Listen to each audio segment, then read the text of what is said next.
Assalomu alaykum. Bugun sizlar bilan birgalikda manti pishirishni o'rganamiz. Bunga ketadigan masalliqlar: ikkita tuxumni chaqib olamiz. Biz oilada kamchilik bo'lganimiz uchun bizga kamroq ketadi.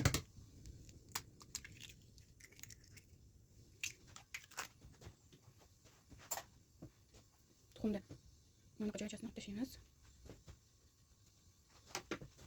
Yarim kaza shakar solamiz. Ya'ni bir qoshiq shakar yetadi.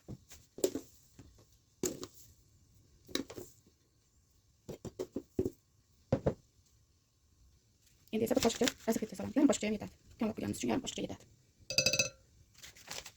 Keyin ko'pirtirib olamiz. Endi ko'pirtirib olganimizdan so'ng oz-ozdan un solamiz.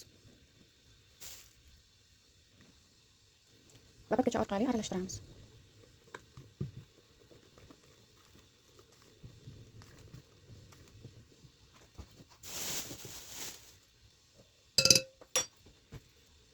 Mana pankelarimiz xamiri tayyor bo'ldi.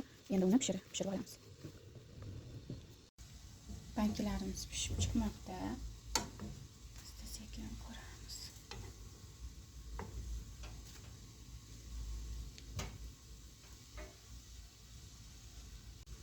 Pankelarimizni ag'darishni boshlaymiz.